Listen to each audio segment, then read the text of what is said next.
All right, guys, welcome back to Left Seat, Right Seat. We're here today with Jesse. He's a former Marine. He's gonna tell us his story, right, and his experience once he was in, and how he when he got out, and you guys know the deal as we run it so far. All right, so Jesse, go ahead. Let's Yeah. do stuff and let's go. So Jesse Green, PFC when I got out. I was a 2674 Spanish linguist, and ultimately I was assigned at Fort Meade over in Maryland. Um, did some traveling, but that's where I was for the majority of the time. Cool. Yeah. So just keep telling us like what happened, like when you got out, what happened when you got out, and then like. Man, where do I start? I kind of, I got pushed out. Like I said, I got booted out. So it was all like a really quick process. Mhm. And for those of you who know, like, when you transition out, it's like a year-long process. You got to get your medical, um, all these different, the TAPS class. And so for me, I had like weeks to do this. Right. So I had to like scramble and find a doctor who's going to clear me, do TAPS classes. So it was all just very quick. Um, and I just wanted to get the heck out of there. I was on the Right. East Coast. I wanted to go back to California. I wanted to be with my friends. I Right. moved out and everybody moved away. So, Right. and the thing that sucks is, so I was in the intel field. So I had a TSSCI clearance, and that's worth a lot, Yeah. especially in that field, you have to have one. And, just before I got out, I had a couple job offers, and I had one from CIA right in Washington D.C. And I was young. I was just like, nah, I just want to go to California and Yeah. hang out with my bros. And like, that's one thing I do regret. I was like, dude, I should have just like did it, Right. didn't Right. continue. I didn't realize the value of my clearance really. I was just young, just stupid. So Right. yeah, so I moved, went back to California, and I just went pretty much straight to school. See, I got out in July. Yeah, I think I enrolled that fall. Cool. So I just kept going. Yeah. Cool. Cool. And you're saying once you got out, you jumped onto the unemployment, and Yeah. So that was post 9/11, and they extended. I think it's usually 12 months. They extended it to 18 months. So I was like, yeah. right. Um, and I didn't feel guilty about doing it because you got to remember you pay into it. Mhm. I've had to take unemployment like 2 or 3 times, and Right. it's like, hey, it's there for you, So I took advantage of that to help me pay my bills and my books, my Right. math book. I should Right. say, those Yeah. math books are like $500. Right. So yeah, so the unemployment definitely helped, I Cool. Cool. smooth the transition a little bit. Cool. Cool. And you're saying since you got booted out, you weren't able to get the GI Bill, right? So how were you Yeah. uh, covering college costs and all that? Um, well, I went to community college first of all, and at the time, so this is 2002. It was pretty inexpensive. I think, and I took full loads every quarter. So 12 units. I can't remember it costing me like 300 a quarter, maybe Uh-huh. 400. And my dad helped me out big time. So Cool. I was staying with my dad, plus the unemployment. And then when I wasn't in school, I just went to work with my dad. We're licensed fence contractors, so it's just a bit of everything. Doing as much as you can, make that dollar. Gotcha. Cool. Cool. And so then once you got done with the at Cerritos, the to go get your BA and your master's in Irvine, like how'd that work out with everything? Once I got done, so after I got a bachelor's in music in 2007, Yeah. and again, I'm young and stupid. I'm like, hey, I got a degree. I'm gonna go get a job. Like everything's gonna be good. Nope. All right. The music industry is very different than Uh-huh. other industries. It's like you have to have a job to get a job. You have Right. to be working for people to want to use you. It's a very backwards kind of industry. you're doing a lot of freelancing, a lot of exposure work. We hate doing that stuff, but like you just have to do what you can do to get in. Yeah. So then this is a weird story. So I was like, nothing's happening. I go back to live with my dad. I says, hey, I'm just gonna, build fences with you, because that's good money, and it's pretty stable for the most part. So I go move with him. I don't know, maybe late 2007, 2008. Mm-hmm. And as soon as I move in, he's like, hey, I'm quitting the company. I was like, oh man, dude. Like, and I just sold my car. So I was like, dude, I have nothing now. Right. But he was starting to get into the drug and alcohol rehab business. So I started helping him do that. And then about 2011, I was just like, I want to go back to school because I need money.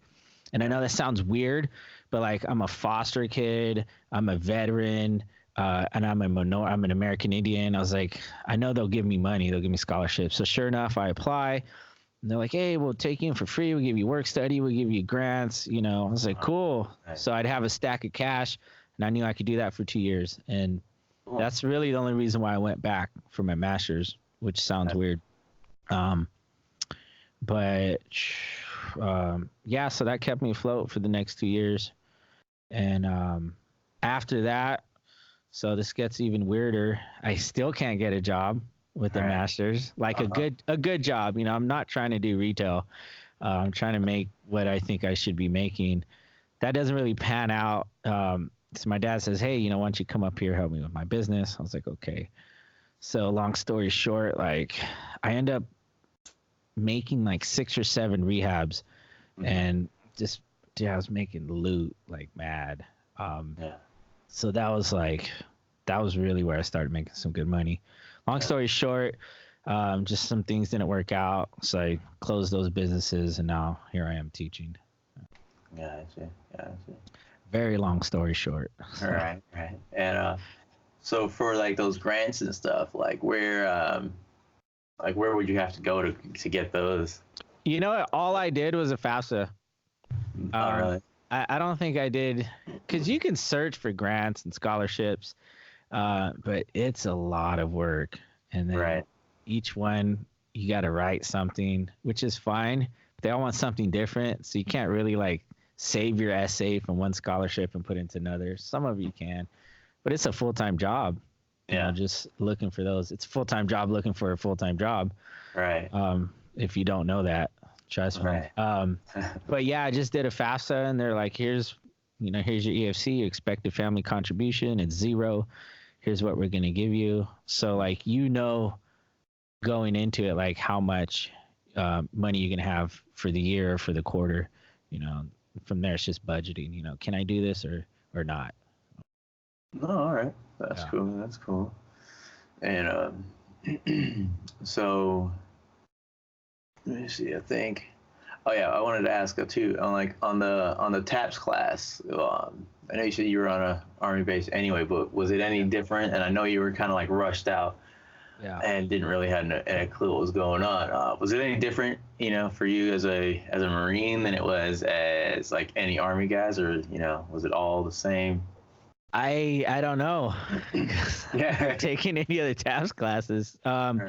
But I do remember there's just all branches were in there, and even some civilians, because there are some civilians that worked at Fort Meade, probably their whole professional career. So they're transitioning out into, non-military sector. So I think it was the same for all of us. This was what, 17 years ago. So that's the best I could remember. Cool. Like I keep telling everybody, all I remember from TAPS is writing a resume. So yeah, I mean, it was cool. It was like a week long. They're like, here's how you dress, your resume, stuff like that. That's kind of really all I remember. It was a long time ago, and this guy kept using the same word over and over. He's like, this is germane to this, and this is germane to that. It was just weird, but yeah, that's really all I remember from that. Right. Yeah, I remember you're saying that, and how to dress, and I think in my task class, they were like, I don't care what job you're going for, dress in a suit, right? Yeah. Dress in a suit. Like you present yourself as the best you are. And I was just talking to one of my buddies who just got out, and it's no longer called TAPS, it's something else. And I can't remember what it's called. Sure. Yeah. He's like, yeah, he's like, the guys that are in there like are actually like real world guys that are in the industry. And they're like, if you want to be a plumber, don't dress in a suit, because no plumbers wear suits, right? They're like you could dress up like business casual, whatever. Yeah. It's like, but don't dress in a suit. Nobody that's in the plumbing industry is gonna hire you if you wear a suit, Yeah, So, it's yeah. I mean, yeah, the tuxedo thing seems kind of effed up. right. But yeah, you gotta, just dress appropriately. But even for a plumber, or like even if I was going for a contracting job, I would dress, somewhat decently. Right. If you're gonna go be a carpenter, like at least have some nice looking boots, some decent work pants. Right. Just be presentable. But being in the military, that's just something you get anyways. Like, Right. be presentable. Right. Because our character is inside. Everybody's different. But if I'm just seeing somebody from the first time, like, we just judge people right off the bat. And if you don't have that good first impression, like, your chances of getting hired just go really quick. Right. So at least the first time, like, just Yeah. takes to me, it's like, hey, this person took effort to look decent, and that's what I want to see. What are they going to put into it? Yeah. Yeah, I know. In my industry, man, when I first started interviewing for jobs, like I would dress up, to tie on and everything else, and go walk in. Everybody's looking at me, and they're like, "Oh, here for an interview, huh?" Yeah, yeah. And then, the first couple like gigs I do, that's it. Like strapped up, suited up. And then I like take it down to like where I'm like, all right, nobody's like dressing in suits, so let me just lose the tie. So I'm like business casual, lose the tie, unbutton the top, and roll in there. And then after that, man, it was like I was just walking into interviews sometimes in like flip flops, board shorts, and a t-shirt, and I'd be starting that day, because in my industry, it's like visual effects, like sometimes they don't even care what you look like or what you do. They just want you to be able to do the work. And so they look at your reel and like the shows that you've worked on, and they look at your background more than you. They're like, we don't really care how you dress. You're going to sit in the corner behind a computer anyway, be comfortable.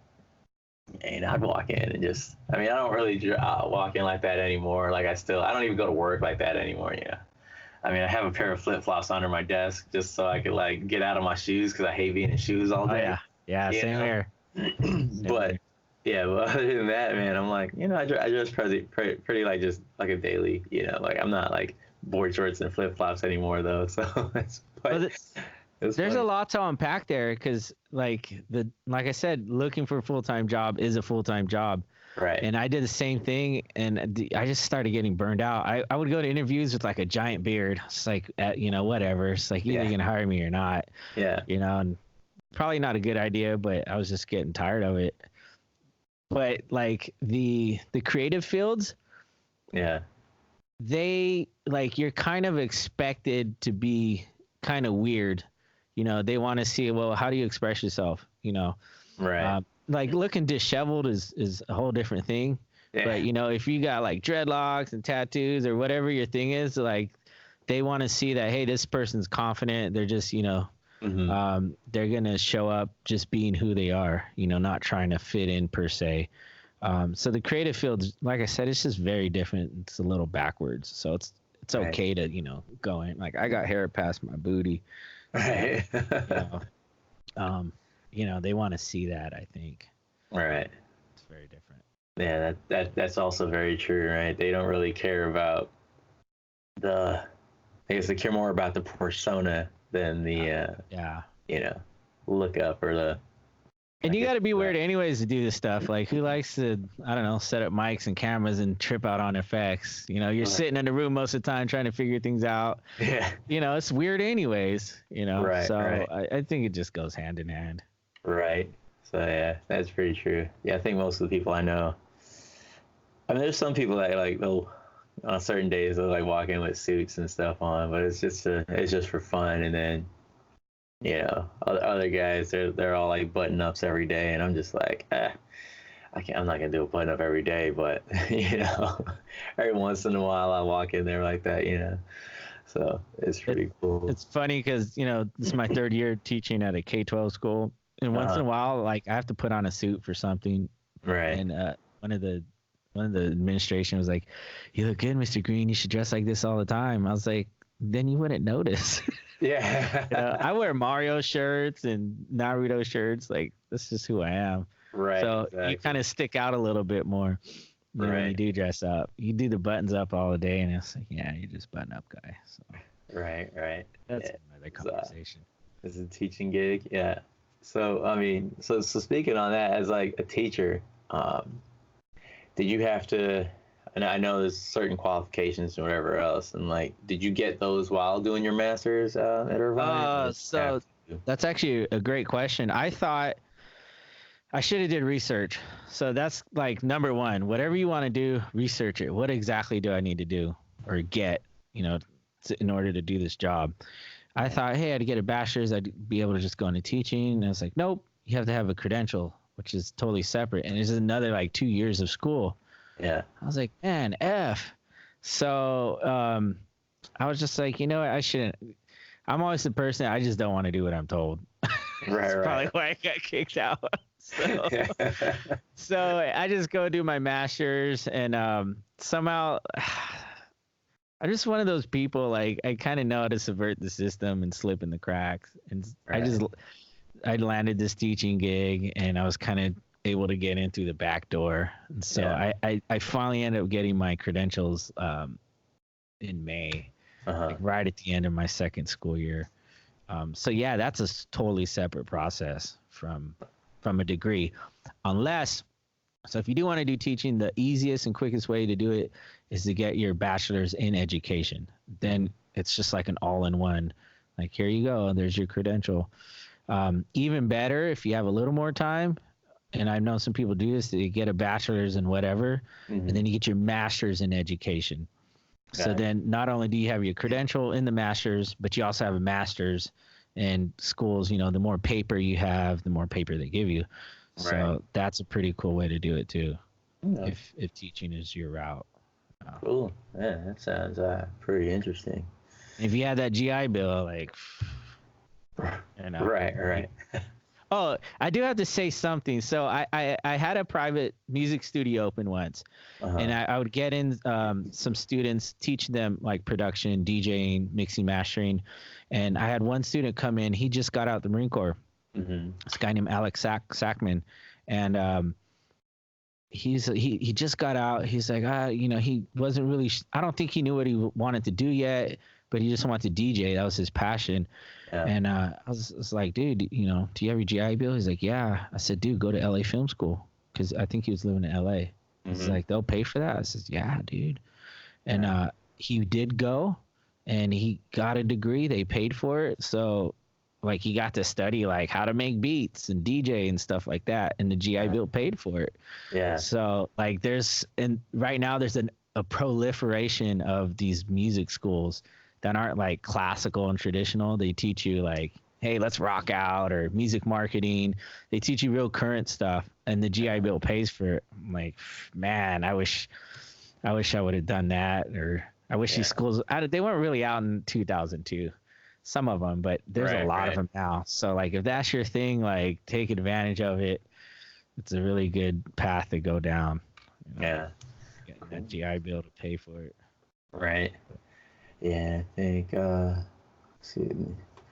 and right. And I think for now you say, like, as when you're teaching and stuff, like, you're doing, you said K through 12, you said, or? Well, pre-K to 12, yeah. Oh, wow. Crazy. And how's that actually work out for you, dealing with kids all the way up? Because I know when I was teaching, and I was teaching martial arts, so I was yelling at people anyway. Yeah. And like I said before, I was a little harsher than others, so Yeah. it didn't reflect well on me or as the school. So I was just wondering, like, and I already said, like, I refused to teach kids because one day I saw a kid, like, in the class spit on another kid. I mean, I was just on the outside of on the other side of the mats, and I was like taken aback, and I was like, "What? Yeah. Did you just spit on this kid?" And like how for me, like, On sat, soldier. right, I'm like, you better go do push-ups. You're gonna be running this mat like the rest of the class. Yeah, yeah, knife hand, right? So, and the instructors at the time handled it nicely. They just, they were like, "Hey, you can't do that, and you're gonna sit out for the drills from the rest of the class. You're gonna stay here. You can see everything that's going on, but you're gonna sit out from the drills." And I'm like, No, do double drills. right. I was like, yeah, exactly, right. But exactly though. But I'm sitting there like, I'm like, bro, he just spat on somebody. Like, that's just not even acceptable. Like, yeah, that's and you're just on the threshold. Yeah, so I mean, being in, and how is it now dealing with? I mean, well, you have your own kids now too, so I guess it kind of now it's a little easier. But how's that like dealing with like the kids and all the way up? I mean, from preteen to A to. Well, I'm sure for every person it's different. But for me, like I still have that the one thing I liked about the military and the Marine Corps in general was like it's very professional. Right. I like that. Like there's just zero tolerance for bull crap, Right. Like we had a guy like all the way at the end of basic training. We finished our crucible. We're done. We're just like checking out last week. So, lights go out and some guys go to the head and he said the N-word to this other guy. And it just so happened the battalion CO was just walking by. He's like, "Is that right?" So the next day we had our final inspection and the battalion CO just stood in front of him. He's like, "Did this happen?" He's like, "Yeah." He's like, "You can either go to T1 or you can go home." And the guy was just like, "I'm gonna go home." So it's just like, and I'll never forget that. It's like, dude, we just don't you just don't spit on people. Right. Don't do that, and you need to suffer the consequences. Like, right.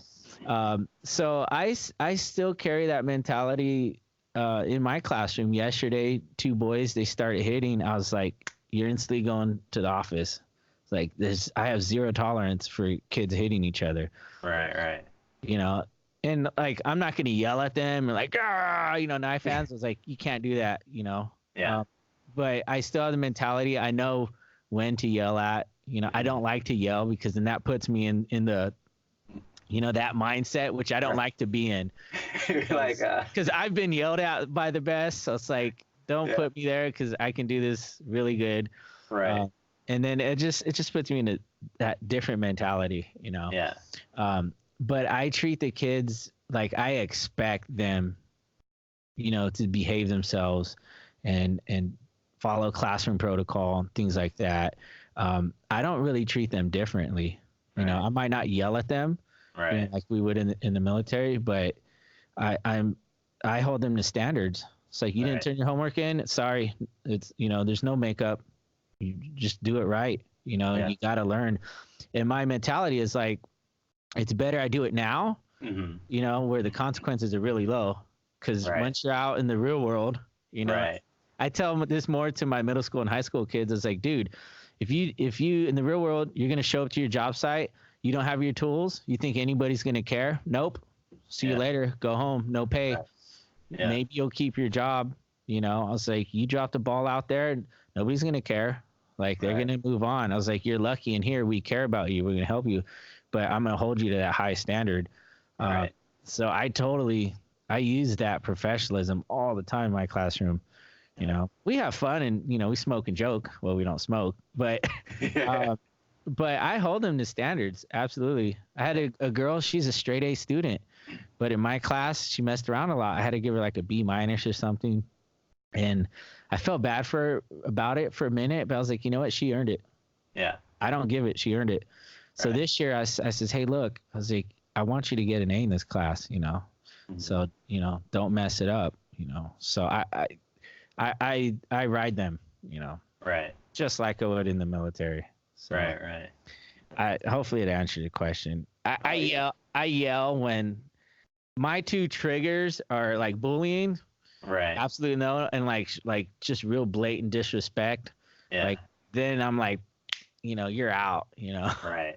But for the most part, like I'm pretty cool, and Yeah. I'm Yeah. not screaming and yelling at the kids. Cool. Right. Right. Yeah. No, I look at it too. It's like, with my boy, I'm like, oh god, bro. Sometimes I just want to chop you in the throat, bro. Like, I you're a little know. terror today, but you can't, It's like, and it's just like it's just funny sometimes, because yeah, he's at that age. He's almost 3 now, but he's at that Oh, yeah. age where if something's really upsetting him, he's like crying and I can't put it into words, Yeah.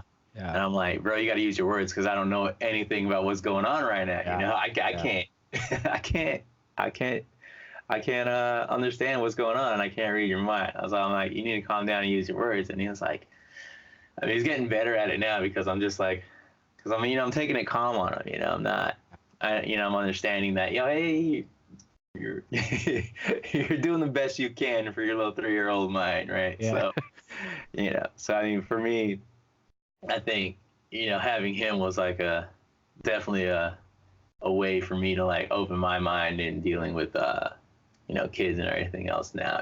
But I think back in time, I was like, I just can't do it. I refuse to. And like, so for you, as like, so what are like the youngest kids that you teach? Because I'm just wondering like how the difference is between how you treat them compared to how you treat like the the seniors or whatever, the teens. Well, I mean the seniors, I might get a little harsh with them, when they Right. mess up or I need to correct them. But like the little kids, like especially my son, he's 4, he's in kindergarten. Right. And when something happens and he's crying, like I kind of go back into like when we do inspections, especially the early, they just yell at you. And the whole point was to get you to function under stress. Right. So I know my son is under stress. So I'm not going to yell at him. But what I do, I don't know if this is like the right way to do things or something, but it's just something I like to do. I get on my knee, I hold him gently. I says, Jack, calm down. I was like, you have to, like I say, use your words. It's like, I don't know what you're crying. I was like, so, and I was like, look at me. Cause they'll look down a lot. It's like, look at me. Right. I want them to feel confident and like, okay, I can express myself. I can say this thing, Yeah. So with the kids, it's like, it's probably like I exercise a little more like compassion, like try to like put them in a safe zone. And that's why I like to get on my knees. Cause like, okay, now we're at the same level, I'm not hovering above you and looking down. It's like, okay. And Bill brim of your hat just poking him right in the forehead. Yeah. Yeah. With my high school students, it's a different story. I like to kind of grill them a little, and it's because I want them to be confident. Yeah. To do that. This reminds me of a story. I don't know if it's related, but I had a high school. She was a senior. Mm-hmm. We were doing something in band class, and I was asking her a question. And I kind of like to return questions because I want them to think about things. I don't want to just give them the answer. Right. And she goes, no. I was like, what? She goes, don't do that. I was like, what? I was like, I'm sorry. What did I do? She's like, you make me feel stupid. And I was like, oh man, I apologize. I totally didn't mean to do that. But I was like, I'm so glad that you stood up for yourself. Mm-hmm. And he said no. It's like, that's what I want my students to do. I want them to be able to like, hey, I need this, or this is unacceptable, or ask the stupid questions. I'm trying to instill my students to be confident, even in their mistakes. I think I have a sign somewhere in my class that says, if you make a mistake, make it loud. Right. That's just something like I try to teach all the kids, and especially like my 4-year-old. It's like, look at me. Okay. Express yourself. Don't be afraid. Don't be afraid to say what you need. So I don't know. Hopefully that answers the question. Yeah, no, that totally did. Roundabout way. Yeah, yeah, definitely. I mean, I get what you're trying to say. So, I mean, Yeah. so it answered it for me. Um, yeah. So I was thinking too. As you were out, do you have VA benefits as well, or no? So that's always been like real tenuous. Anytime I've had a problem, like I'll go to VA. I was close to the Long Beach VA, which is kind of big. You know where that's at. Right. Yeah, that's right now. So I would go there. Like I had a staph infection for like a year once, and I would just go there. And the only thing I really had to pay for was like meds, like antibiotics. Right. And they never, like, it was real kind of easy to sign up for. I just had to pay, for the copays. Right. When I was in my motorcycle accident, they did surgery on me, and I don't know if I was like enrolled or something, but like I asked them like, hey, what do I owe you guys? Oh, you don't owe us nothing. I was like, weird. Like I hear all these horror stories from people, and it's like, man, like I've had none of that.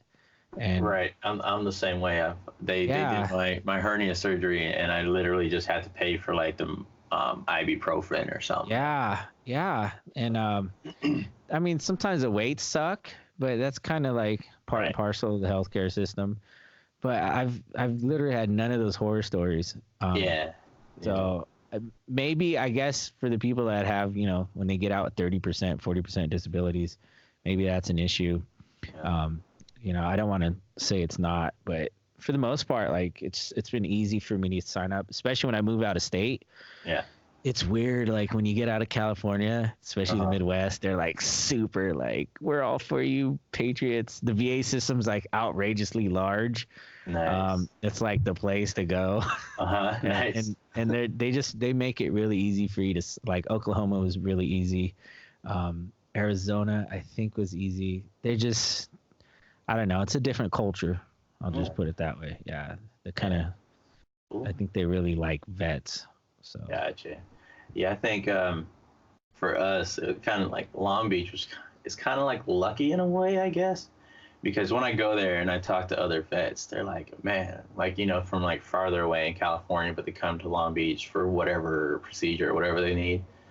They're just like, man, this is a lot better than, where we're at. It's like the facility, not even the facilities, but just like the help process. The process and the help that they get is just like, I guess it's not as organized or as I guess good. I don't know how else to say it. Yeah, it's not as good as we got in Long Beach. So I guess kind of like we were lucky in that aspect.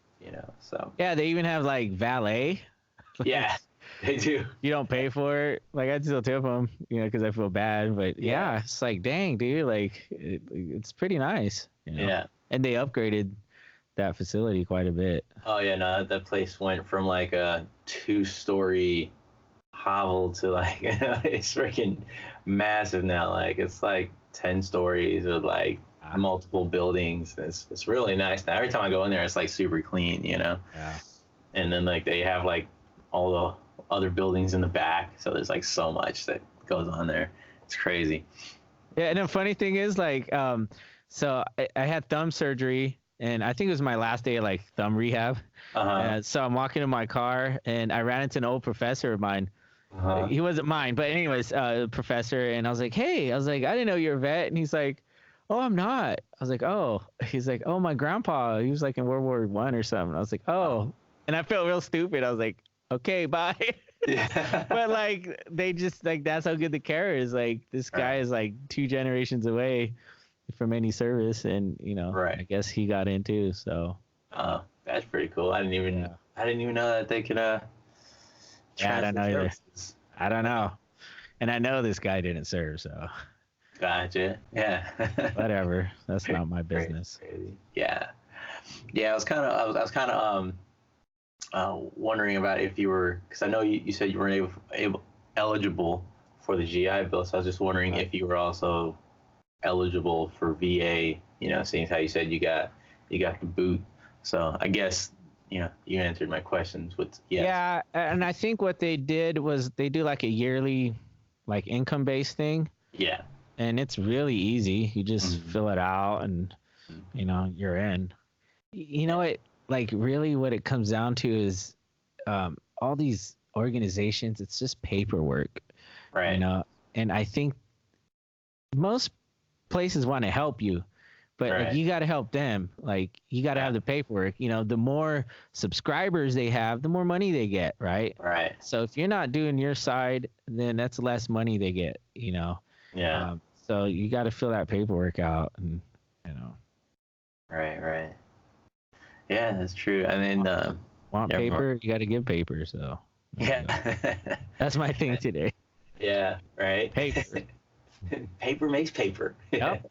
Yeah. So I think because with the VA, I think my buddy works for the VA, and we interviewed him earlier, but he was saying everybody, even if you don't use the VA services, like you should still go enroll because that helps them get more money or more funding, for the next year or in the future for everybody. So I mean, even if you're not using it, you're helping them contribute. Yep.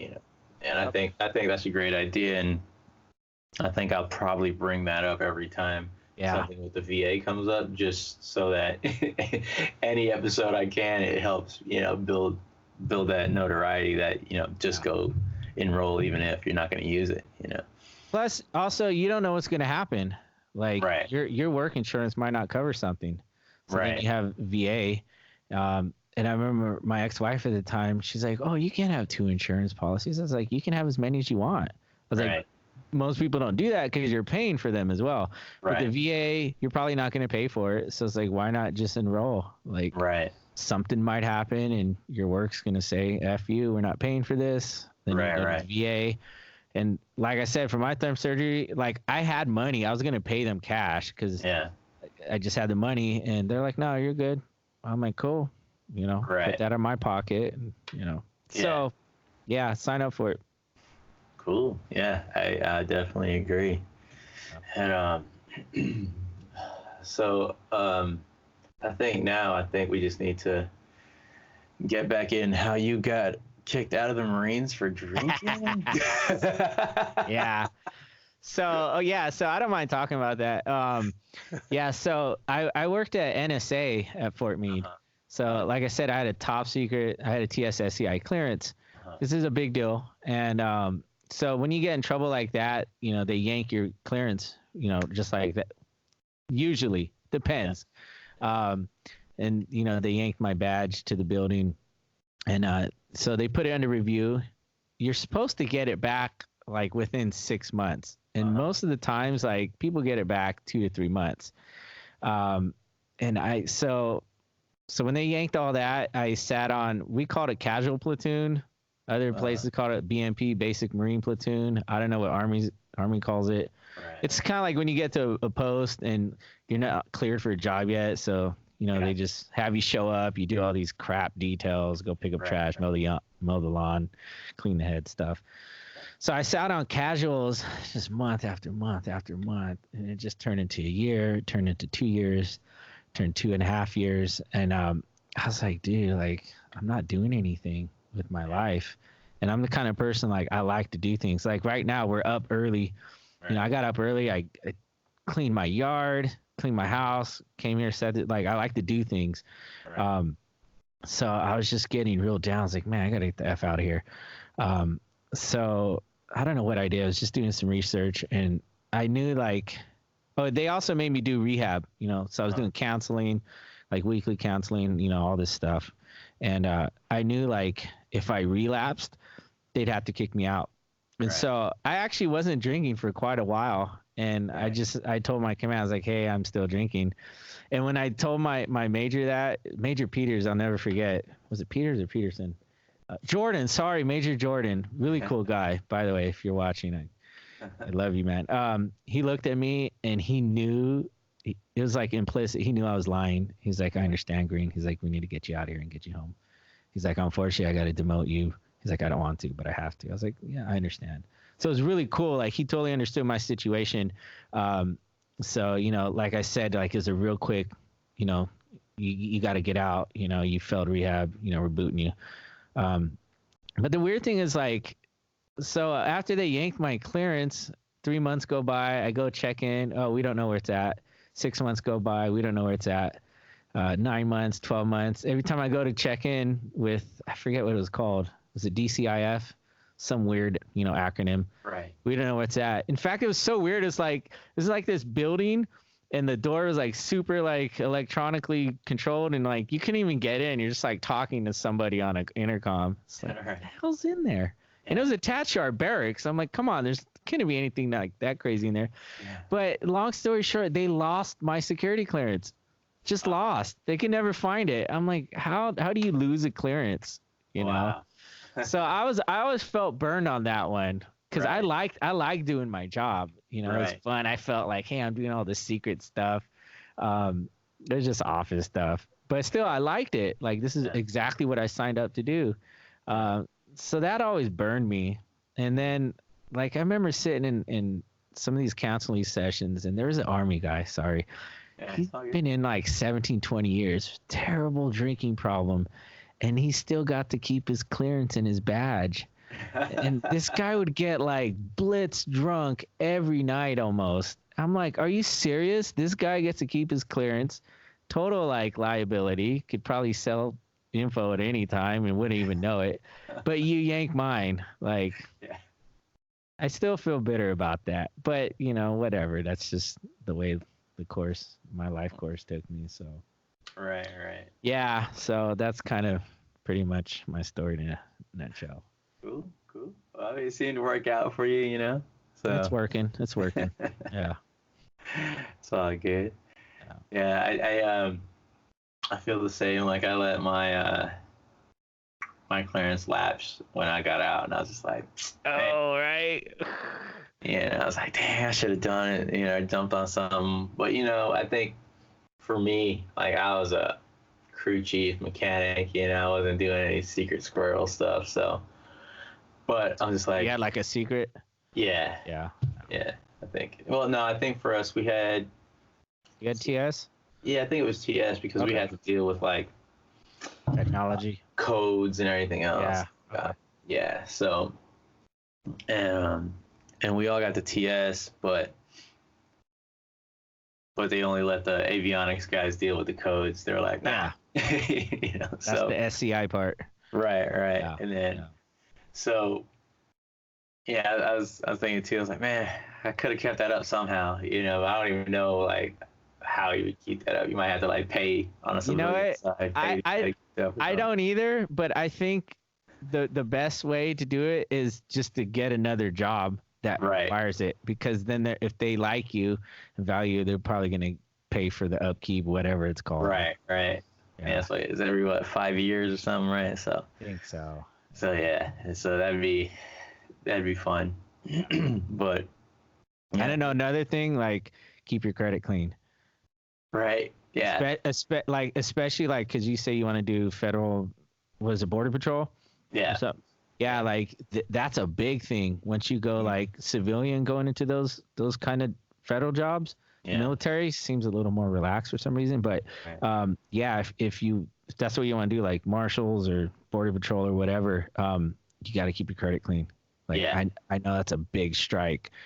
That is massive. Yeah, especially Border Patrol. I think because they might look at it like, hey, you might run drugs for extra money or what. I don't know. I don't know what the reasoning is, but it's a thing. Gonna go move bricks for El Chapo. Yeah. Yeah. So. Yeah. No, for sure. Yeah. That would be. It's definitely a thing. They don't want you. If you're going into any, I think most federal jobs now, if you're gonna go into a federal job, period, like the credit thing is very. It's very crucial. Yeah. So you got to have like the good credit or not have. And I think for FBIs, if you've got like, I think outside of school loans or something like that, if you've got like, I want to say if it's like 20 or 40,000 in in debt, for credit or whatever it is, unless It's not a lot. right, unless it's like a car or school loans or something like that. And and don't quote me on any of this, right? But it's just what I've heard and what I've read up on, and that was a couple of years ago, so it's probably all changed.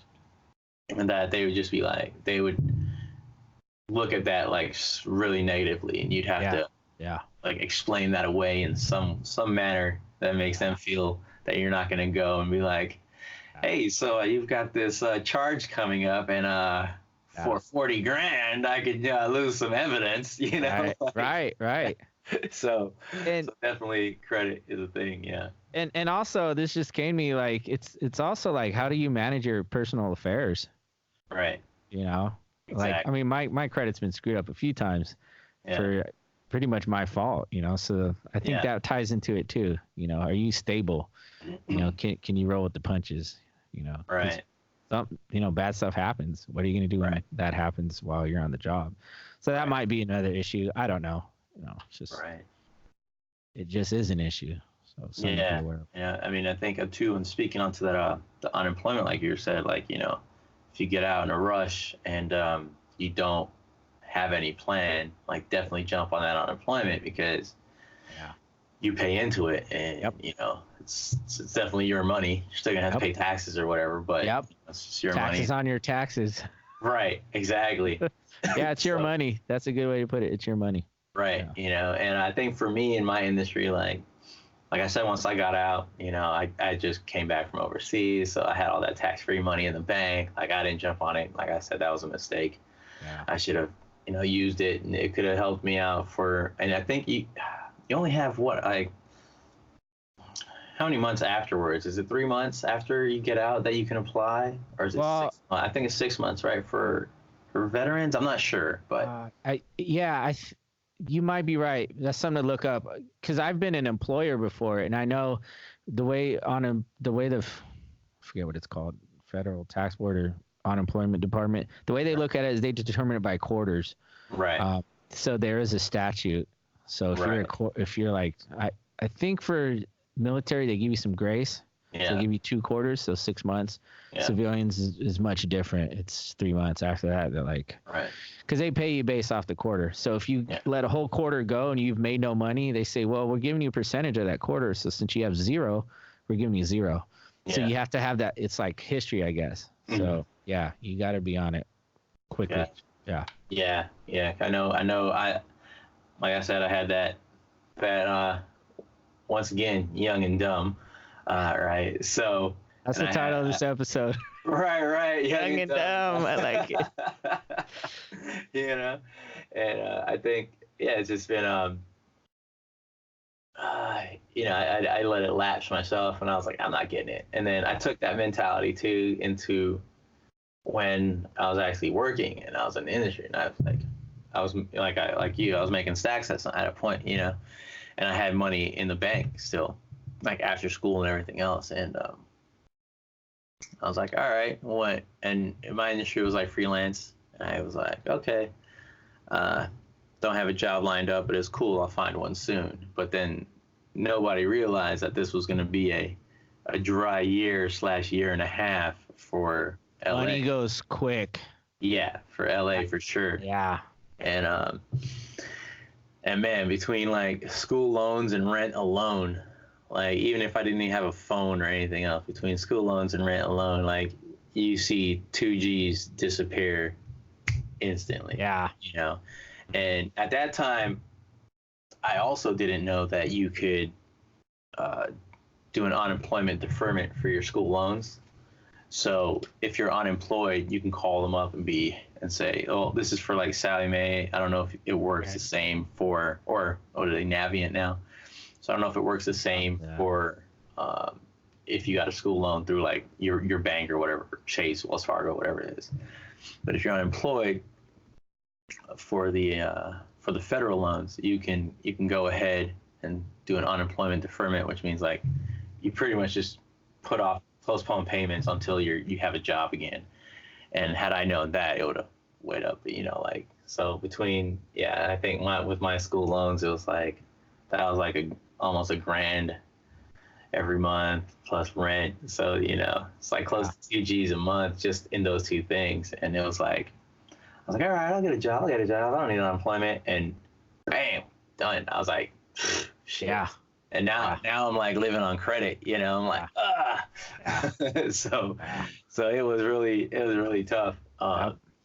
And even with unemployment, it would have at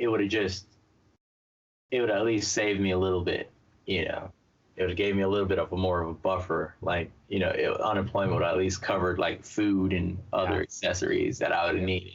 Yeah, it all adds up very quickly. Yeah, you think about it too. Even like going for an interview, you got to burn gas. Like, and time, which is money because you could be making money. Yeah, right. It's a loss. It's a big loss. Yeah, right. And so, and of course, you're out and then like your friends call and you're like, all right, I mean, I shouldn't, but I'm gonna go out anyway because I need to just de-stress from being stuck in my house. $60. Yeah. Yeah. There's exactly at least at a minimum $60. And if you go out anywhere in LA, like that's like 2 drinks. It's maybe 3 hours, maybe 6 hours of work that's a whole day almost for some. Right. Yeah. Right. You work the whole day to have 2 drinks. Yeah. Right. Yeah, you have to put it in those terms. Yeah. So it's like it's crazy that and I think that's a big thing. Like people need to realize that it's you're not burning. I think my problem with the unemployment was how I used to think about it is, oh, I'm burdening the system, right? Yeah. And that is false. Very inaccurate. Exactly. Very, very false and inaccurate way of looking at it, because if you are, they'll just say you're not getting anything. Right. Like, they do their own quality control. Yeah. They give you a limit. They're like, hey, you get it for this. And then I think, after Obama and the whole like recession thing, like I think they upped it to like a year to 18 months maybe or something now. Yeah. Right? Yeah. So I know it used to just be 6 months and then you're on your own. Yep. But now it's a little farther. I think after 6 months they give you another like thing. They're like it's an extension, exactly, that you have some more paperwork you have to fill out. But yeah, it's just that you have to. It is your money, and I think that's the problem that people think about it. It's like it's not you're not burdening the system because it's something that you've paid into, and this money goes into this pool, and then once you need it, it comes back to you. That's what it's made for, specifically, right. So you don't get in a hole. Yeah, it's made for that. Yeah. So I mean, no shame. Exactly. Yeah, I think now every time I'm just like, because I do freelance, so I'm like, I'll have a gig and then I won't, for how long, unless I have another gig lined up. Yeah, I know. There. And then sometimes nowadays, even though if I have a gig lined up, because in my industry, they could be like, oh, we've got a gig lined up for you. Here's your start date. Great. It's like 2 weeks after this other gig ends, right? So it's like 2 weeks. I can manage 2 weeks, and then they call you and they're like, oh, hey, we're gonna have to postpone you for another 2 weeks. The show hasn't really started yet. Blah blah blah. And then a month. Right. That's a month, and then it comes, hey, the show's canceled. So now, and that's happened to me as well. I've had that a few times. So it's like, the show's canceled now, and you're like, wait, what? Like damn. So now it's been like a month plus, and to go back and get unemployment again, they're looking at you as like, now you have to answer even more questions. It's like, why didn't you do it right away? I was like, well, I thought I had a gig lined up. I didn't. Well, I had a gig lined up. Not that I thought I had a gig lined up. The gig got canceled. Yeah. So now I need to come back to this company where I was at, and then so it's like, it's a hassle. And I think for me now, it's like, right, as soon as I'm done, or as soon as I'm like, the contract's over or whatever it is, in whichever way I get let go, it's the contract over or just the show gets abruptly ended. I'm just like, all right, putting in the paperwork. Yeah. So. Like I can't stress like the communication. I can't stress like no, like whether it's unemployment, if you're involved in the court system somehow, Right. your student loans, like they need the papers. They need the Yeah. paperwork. It's like you can be late. Let's say you're even facing criminal charges. You can be late on doing something, and just say, "Hey, I need a little more time." Okay, we'll give you an extension. Like these organizations, I think they genuinely want to help you, but they need the paperwork. Got to have that Right. paperwork, and they can't do anything. Especially the student loans. I haven't made a single payment on those. I just do my paperwork. Here's my income. Okay, we'll defer you. We'll defer you. Don't let it slide. Yeah. Especially those federal loans, man. Right. Right. I did that once, and my credit went whoop real quick. Oh, Yeah, I was like, ah. Right. So yeah, you got to just communicate. If you can't pay, say I can't pay. Most of these organizations will help you. And I have this is just like me and conspiracy theory. I have a feeling these people working at Navient or whatever, I have a feeling they really they want like this to all go away, right? Right. Like I said, I've never made a single payment, and my credit score is looking okay now. But like I said, I do the paperwork, and they need that. They need to be able to present to whoever is like, hey, these people can't make the payment because of this and that. No paperwork means they have to assume the worst, and boom, you get penalized. Case in point, one time I was running a real profitable business, and I noticed like some money was just out of my bank. I was like, what? I go to my bank. They're like, oh yeah, unemployment. They said you didn't file your employment taxes, so we're gonna take this chunk of money out. I was like, what? Yeah, they'll just do that because they have to assume the worst. So you got to do the paperwork, man. Yeah. Just communicate. If you can't pay, then tell them you can't pay. Right. Cool. Yeah, I agree with you on that. Like I've learned over the last years, if you can't do something, you gotta like let them know and be like, right, before it's too late, right? Don't wait till after the payment's due or whatever to be like, oh hey, yeah, I can't. If you gotta know prior, like when the payment's coming up, like, hey, I gotta put this on the floor deferment or whatever, So yeah, and they'd like stuff like that. They'd rather have some money than no money. Right. Any business does that. Like my mom, she owed some like the IRS like hundreds of thousands of dollars for something. She's like, I can't afford it. I can give you $20 a month. They say, okay, give us $20 a month. Right. I'm cool with it. So you just gotta communicate. Right. And that'll keep you off the hot plate. Yeah. So that's good. That's good. Sweet. Well, all right, brother. We've been here for about an hour. Is there anything else you got to say, or? You know what? I think so. The attrition rate's what, like 75% still? Yeah. And most people going like right after high school. Right. So you're like 22, 23. Yeah. So if you're young, you're probably dumb. Yeah. And it's okay. I guess my advice is like listen to older people. Like I've seen some of your stuff on your channel, and I'm assuming like it's people that have been through it. Yeah. So it's like, man, listen to it and like get some wisdom so you don't make the mistakes we did. Right. Wise man learns from his mistakes. Yeah. But a wiser man learns from others. So yeah, don't just pay attention. Yeah. Yeah. And that's pretty much essentially why we started, right? Like we've all made our own mistakes on the way out. So we're trying to like get it so that minimize the mistakes of the other people coming out now. Yeah, I was gonna ask you, like, what made you start this channel?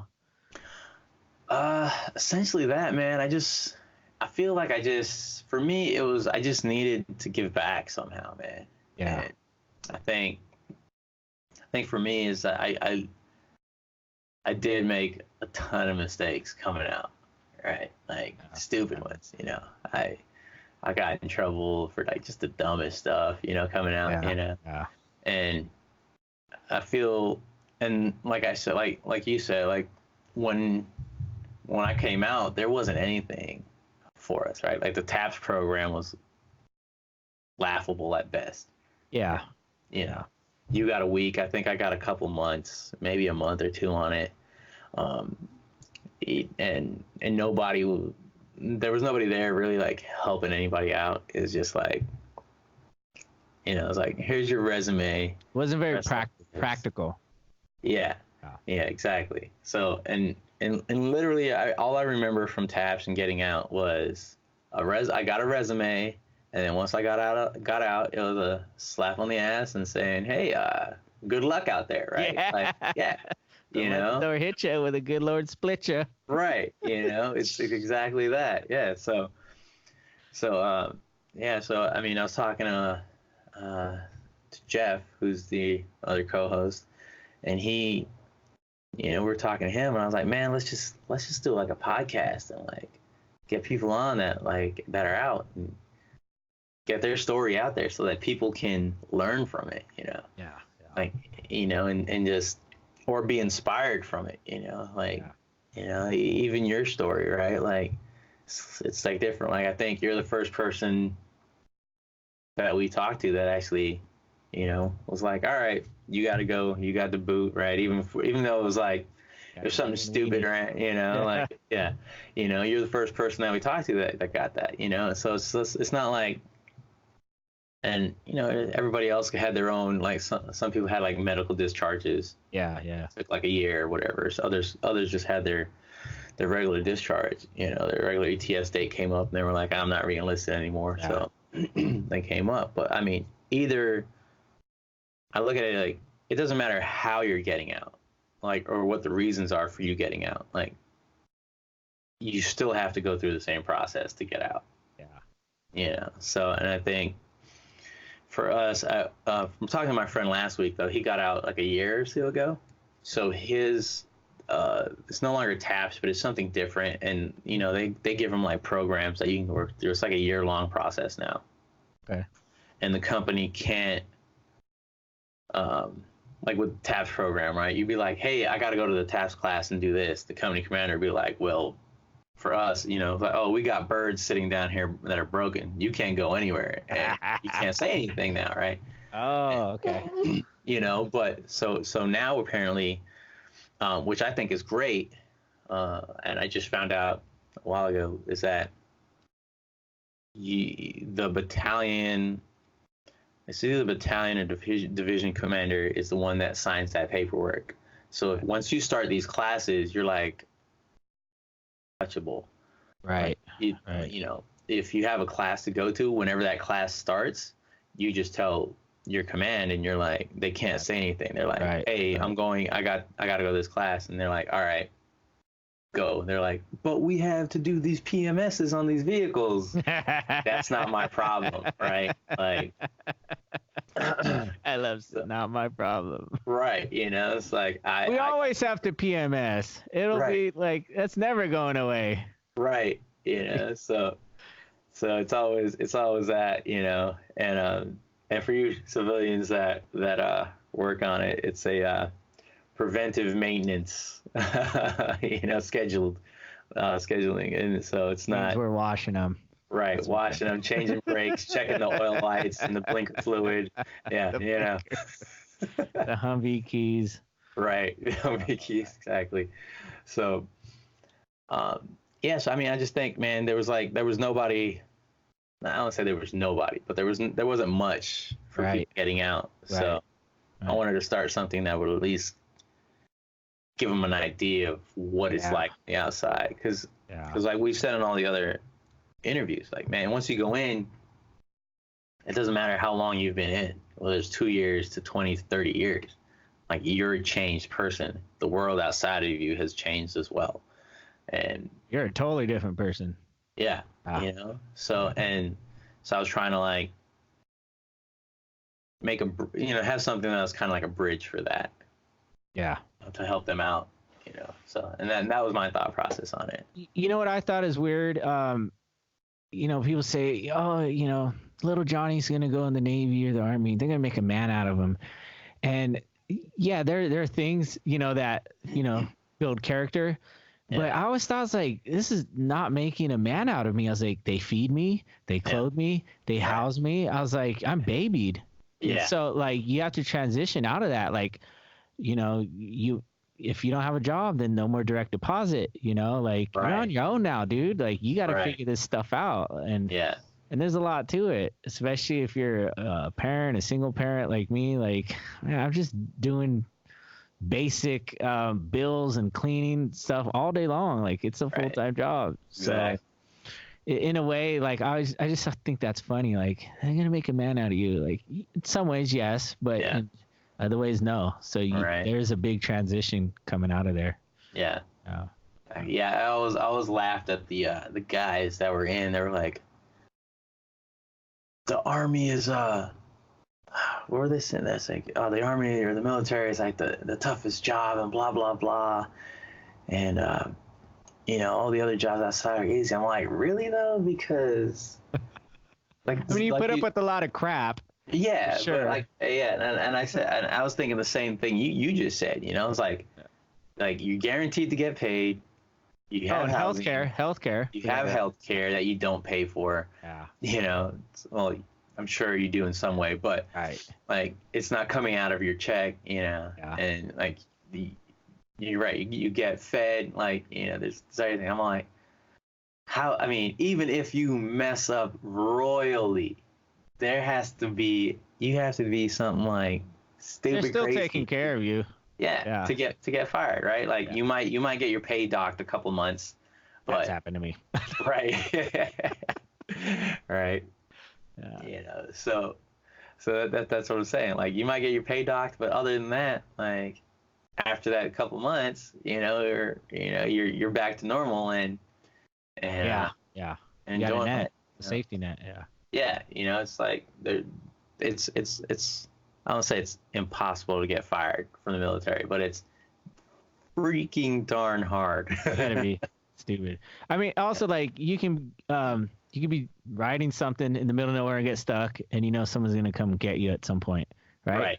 Right. I live 45 minutes from the next major town, so I have to drive through this desert. If my tire goes flat, like I gotta take care of that. Right. Like, and that's a big thing. Like, I pray to God my tire doesn't go flat because I don't have the money for a tow truck and all that. Right. So, like, yeah, if you're in the military, whatever you're doing and doing some kind of, I don't know, a CAX or something, like, if things go wrong, you always got backup. Yeah. You know? So, Yeah. it's trippy. Yeah, exactly. So it's cool. Shoot. Well, all right, brother. I mean, I appreciate it. And if there's anything else or final words. So, I want to say one thing. So, you're going to edit this, right? Yeah. How long does it take you to do all that? By the time you're done with your finished product? I mean, now I've got it down, like the editing process. Well, depending. So here's the thing, like sometimes the sound gets messed up and I have to go re-export it through another program to get the sound back right. But if everything goes right, I've got it down to about 10 to 15 minutes. So you can edit this in 15 minutes? Yeah. Wow, that's fast. But I mean, a lot of it is like the rendering and publishing. Like that stuff takes like hours. Yeah. So that's the point I wanted to make, because I like I do music videos. Sometimes I'll do a little something, like say something, and just for like 5 minutes will take me a few hours setting the stuff up, post editing. It's like, so like as a viewer who doesn't do like content creation, just to let you know, like these little shows, they take a lot of time. Oh, man. Especially if you're the only one doing it. Right. Yeah. Like when I first started doing it, the first couple episodes, like, yeah, you're right. Those 5 minutes took me a long time, like hours, you know. But my thing is, I've already built the intro, so that's pretty. I just got to drop that in. I built the outro. I just dropped that in, and then it's just cutting down, you know. And for me, I'm not editing in between, right? Like, I find out where the start is and where the end is, and I click, cut that off, the excess off, right? Drop that in, you know. So, I mean, there's some episodes that are gonna take a lot more that are coming up, like one with my friend, because we lost connection midway through. Oh, okay, yeah. So I'm gonna have to like piecemeal it all together. Right. That's probably take a while, right? But right. But I mean, plus, and then on top of that, like I've done editing before and I went to school for it, so it's kind of easier for me. Yeah. Like Yeah, but that was a lot of, like you said, you went to school for it. right, So you put in those hours. right, Yeah. So it does take its time, and it's not always quick. Yeah. Sometimes like I'll drop it in, and it's like, all right, everything's working, it's great. It's like boom, I can knock it out, and like I knock out the actual editing in like 15 minutes, and then the rendering takes like an hour or so, or more. Yeah. But then I have to. That's just the editing part, Then I have to go make the thumbnail for the shots and everything else, which is so I got to take that into like another program, right? And then rendering. And then waiting. Yeah, if the sound is messed up, then I have to take it off of the desktop and take it to the laptop.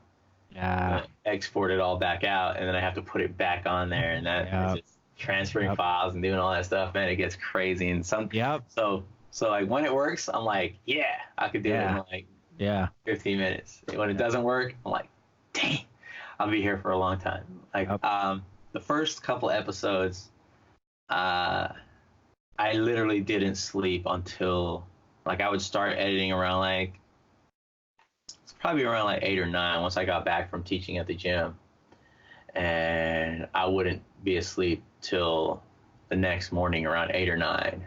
I believe you. I've done that. The first episodes for sure. I was I think I went to bed the next day at around like noon. So it was like a full day, and I was just like, man, why am I doing this? Right, yeah. Somebody give me money for production. Right. So now, I've learned a few tricks, doing it. Yeah. So now you get better each time you do them. Right, exactly. Yeah. So and also I know I can now. I also have learned I can schedule the release date, so I can edit this up and do it on a weekend or something when I have free time, and have it drop on the Thursday. Yeah, cool. So it's all, and that way. Is that your schedule? Like every Thursday they drop? Every Thursday we try to drop. So is it on YouTube or because I see your stuff on Instagram? Yeah, it's on YouTube, and it's on the link in the description below. Right, exactly. Yeah, I'm helping you plug it. I didn't know you had a YouTube channel, so. No, it's all new, man. So everything's new. Cool. The YouTube channel, everything dropped on the same date. Like that's I think what took a long time to like get it going as well too, because I had to do the YouTube, then I had to do all the podcast stuff like Anchor and Spotify, Apple, iTunes, all that kind of stuff. And it's a lot doing all that. Yeah, so it's a bit. So then I was waiting to get all that stuff set up to all be able to drop on the same time, which is probably, on looking back, I could have been like, I could have dropped just the YouTube because it's probably the easiest one to link to. Yeah, because I could have just dropped like the YouTube, and then when I got all the other like podcast sites set up, I could have just dropped all the episodes on that afterwards, and it wouldn't have delayed me getting it all started. And that's probably something I could have done in hindsight, right, being 2020 is so. Have you ever used Restream? I don't think. Are you familiar with that? It does something. I've used it a few times. Basically, like you link it to all your social media, so you just upload your content and then it'll shoot it out. Just. Okay, cool. Yeah, I think it's kind of like Anchor. Is that what you're using? Okay. Yeah, Anchor like shoots it to all the other podcast sites. Yeah. So it's really good. It's but it's cool. It's like the easiest one I've seen. But I still have to do that separately from the YouTube stuff. So one more question, last one. Were we in band together? We were. What, did you play flute or? I sure did. Okay. Like I'm trying to remember. All right. Yeah, I was there with Joe. Yeah. I remember I started on it, and then Miss Ryder needed a tuba player, so I was like, I'll go try tuba. Right. Yeah. Yeah. I started there, and then we just moved around from different different instruments and stuff. Oh, okay. Cool. Yeah, I know. Well, I stayed there, but like I know I like started just playing other instruments, even though I was just still in the flute section or whatnot. Yeah. So. You still play anything or? Nah, bro. Yeah. I think ever since high school, like I've been thinking about getting back into it, you know. Yeah. But It's a lot of work. yeah, ever since like high school and like But you're creative and you're doing this. So yeah. There you go. Still doing creative stuff, so it's Nice. Nice. good. Cool. Sweet, brother, man. Well, I appreciate your time. Yeah. Thank you. Yeah. So, and then for you guys out there, thank you guys for watching again. Come back every Thursday. We're gonna drop like we just talked about, and like I said, just like, subscribe, hit the notification buttons, and and if you have any comments, drop them below. And and also if you have anything you want to hear about, drop that below in the comments as well. And just go ahead and share it with all your friends. And we'll see you guys next week. So we appreciate that. Thanks, guys. Hey, guys. Thanks for listening to Left Seat, Right Seat. If you liked what you heard, just go ahead, hit that like and subscribe. And don't forget to share with your friends. And come back next week for another episode. And also follow us on Facebook and Instagram and all your other podcast venues. All right. Thanks, guys. Have a good one. And we'll see you again later. Bye.